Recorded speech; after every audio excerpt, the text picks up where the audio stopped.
Hey guys, so this is just a monster example video for just limits as x goes to infinity. So I actually have 6 examples I'm going to go through in this video. So here are the first 3 that I'm going to go through, and I'll tell you kind of the plot twist already. So these 3 are all going to equal a number, while these 3 are all going to equal infinity. So it's actually really difficult to prove that a limit it can be difficult to prove that a limit's going to go to infinity. Sometimes it's really straightforward and sometimes it's not. So I'm actually going to go through all the reasons why these limits go to infinity. So this can be a really great video to use to quiz yourself to see how well you understand something, or if there's a particular limit that you want to see, you could of course just fast forward to it. So hopefully you've got a sense of all the limits I'm going to go through. So starting with the first one, so this actually, I've talked about a similar limit in this problem in another video, but I'm going to break down kind of everything with this. So there's actually kind of 2 limit problems in this problem. So I can break this up into 1 over x, and then I can also break this up into sine of x over x. So the limit as x approaches infinity of 1 over x, so this just equals 0. So that part's maybe not so difficult. So let me just circle this, and I'll just note that that goes to 0. So that's something that's kind of well known. And you might think, well, because that equals 0, I don't have to do anything else. But that's not true. So looking at this, we actually have to figure out what is the value of this. And this, if you plug infinity into it, the top is like nonsensical, and then the bottom is over infinity. So we actually have an indeterminate form, and we need some way to kind of reason through all of that before we just come up with our answer. So it's actually really important to kind of figure this out. So we're leaning towards 0, but we're not totally sure. So now what I want to do is I want to focus on, my pen would work here, focus on this. So to solve this particular limit, you actually have to use the sandwich theorem to do this. And keep in mind, this limit is different from this limit. Not the same thing, 2 totally different things. So the value of the limit that I have here, so I'll erase this one just so that we don't get confused. This can be solved using the Squeeze Theorem or the Sandwich Theorem. So here's the inequality that you want to invoke for this. And so the absolute value is actually going to helps us with coming up with the actual inequality. And then the fact that this is going to infinity, we're going to invoke that so that we can drop the absolute value. So in the case of the limit as x approaches infinity of just 0, so starting on the left here, we know that that will equal 0.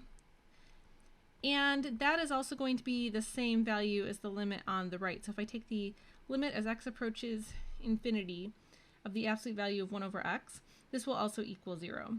Also, you can tell just by looking at this that you could technically drop the absolute value here if you wanted to. It's not necessary, but you could, since this is going in the positive direction. So anyways, the moral of the story here is, so both the left and right side of this inequality equal the same thing, so therefore by the Squeeze theorem, this must also equal 0. So this equals 0, so now I can say confidently I have 0 times 0, so this whole limit will just equal 0. Okay, so moving on to the next problem here. So this is a rational function, so this has a really common technique for it as x goes to infinity. So what you want to do here is you want to divide by the highest power of x, which in this case that would be x to the 4th. So let me go ahead and set that up. Okay, so I'm getting a little bit smushed here, but hopefully you can see kind of all that detail. So I went ahead and I divided each part by x to the 4th. You can see that in the middle line here. And then I simplified all of that to this line here.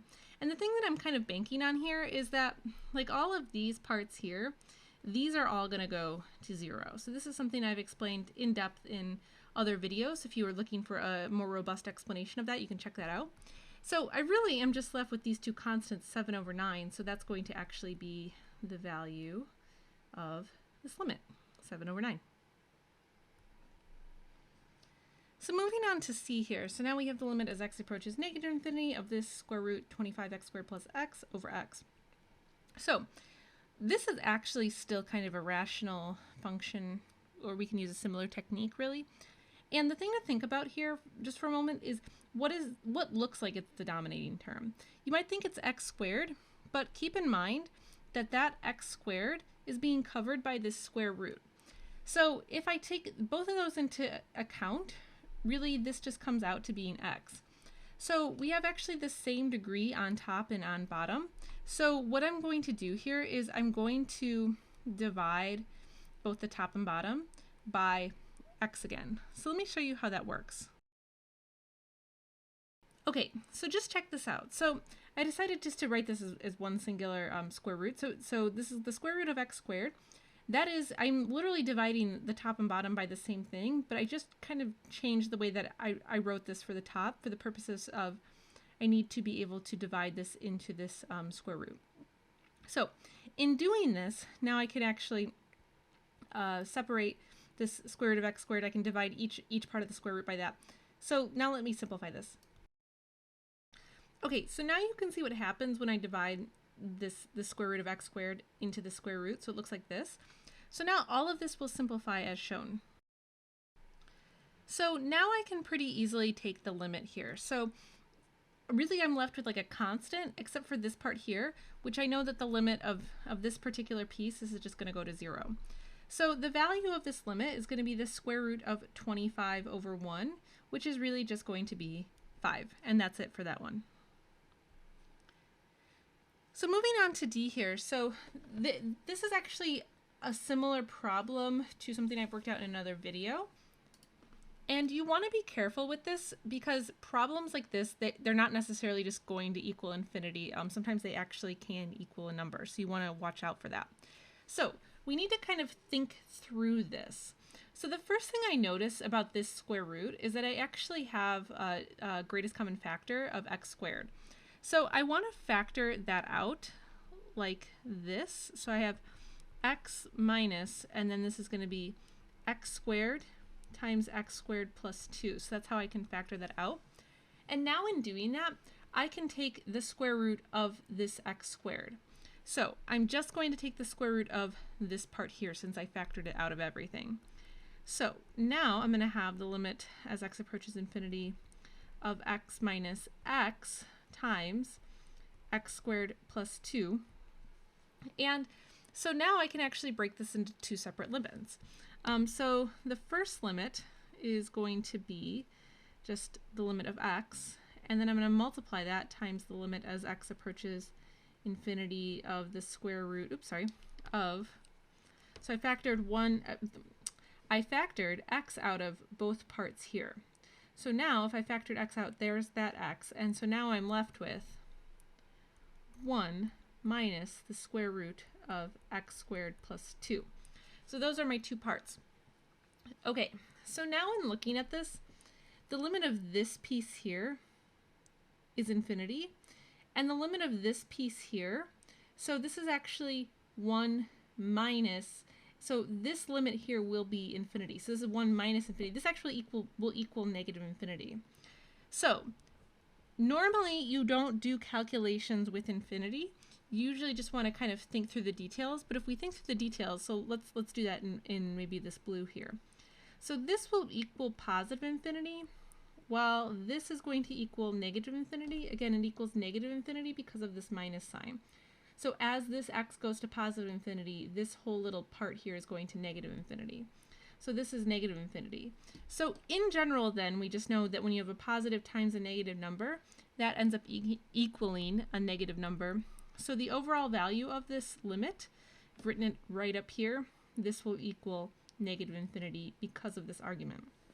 Like I said, this doesn't always turn out to be positive or negative infinity. Sometimes you can have a situation that looks similar to this that equals a number. So you want to be careful when you work through this. Okay, so moving on to this next one. So this one's actually pretty straightforward, but we just want to think through this this limit as x goes to negative infinity. So notice in this case, so all of these numbers are just going to continue to grow infinitely, right? Because it's just a polynomial. So if you plug this in, or if you think about plugging this in, this would really just kind of keep growing infinitely. So the thing to think about here is, what do you do about these exponents? How do you know what the actual sign of this is going to be? So if I put a negative number into something with an odd exponent, this would end up being negative. And what about this one? If I put a negative number into this, is this going to be positive or negative? It's still going to be negative. So here's what you don't want to do. Don't write this. Do not plug in negative infinity on a piece of paper. The reason why is that infinity is not a number, and this is like kind of one of the things that calc teachers really hate to see. So even though that might be conceptually how you think about it, usually when you're presenting mathematics, you want to keep it pretty formal. And so writing these things of, well, that's just how I think about it. In calculus, we're like getting a little bit above that now, right? And we can be more formal with our arguments, and we can present it in a proper way. And that's actually a mindset that you're going to want to have when you get into the workplace anyways. Even if there's a certain way that you think about something, a lot of times you don't want to present it that way. You want to still present it in the formal way. So you don't want to write this even if that's what you're kind of thinking about. In this case, really all you would have to write is just negative infinity. And there's not really a lot more justification other than just thinking about through how the exponents work. And again, if you're thinking about this on the back end, you're writing this out on some scratch work that you're not going to turn in. I don't really think that's a bad thing, but I'm just giving you a heads up on not presenting this as formal work since infinity is not a number. Okay, so now for this last one. So notice in this one that the dominating term, this x cubed, it is on top. And so when that happens, that generally means then that the whole expression is going to end up going to infinity. But this is x is going to negative infinity, so we actually have to figure out what is the final sign for this. And just notice if I divide everything by x cubed, what happens. So I'm going to go ahead and just write out that result. I'm not going to show you all the work that goes into that. So just if I divide everything by x cubed, here's what I'm left with. So I've divided every single part by x cubed. Okay, so think about taking the limit of this. So these are all going to go to 0, and this is going to go to 0. And so if you work this all out, you get the limit of 1 over 0. That does not mean that this does not exist. This means that you need to go back to the drawing board and figure out what the limit actually equals. And this is basically a sign that in this particular instance, you're going to get infinity. Again, you can see that the biggest term is on top. But you want to just be a little more careful with this. So a lot of times just doing the polynomial long division just to kind of do a gut check, that's a really quick way you can kind of make sure you're choosing the right sign for this. So for the polynomial long division, I've got x squared plus 3x plus 1, and I'm going to divide that into x cubed plus 2x plus 5. So what do I multiply x squared to get to x cubed? I would multiply that by x, so then I'm going to write this out as x cubed plus 3x squared plus x. So I'm going to subtract this off from this, and so this is going to leave me with negative 3x squared plus x plus 5. What do I multiply x squared by to get to negative 3x squared? So that I'd multiply that by negative 3, and that's actually where I get to stop with this. So let's see, I've got all of this, and so then I'm going to subtract this off. So this will leave me with 10x plus 8. Now, if this all is just like making your head spin and you're like, I really don't understand oblique asymptotes, so I'm trying to keep this video shorter. So this is just an oblique asymptote, so this is the process. So if you're looking for a longer explanation on that, I will drop a link to my video on oblique asymptotes, and you can see a full explanation on that. So for our purposes, this is really maybe as far as we really need to go. But if I want to take this remainder just to be totally complete, so let's see, this would be plus 10x plus 8, all of this over the divisor, x squared plus 3x plus 1. Okay, so the oblique asymptote in this case would just be x minus 3, but we can bring this part along for the ride to finish this limit. Okay, so let me clear the rest of this off. So here was my answer. So now what I want to do is I just want to evaluate what happens as I take the limit as x approaches negative infinity. And so just to keep in mind, this this equals this. These are the same thing, but this is a little bit easier to think through.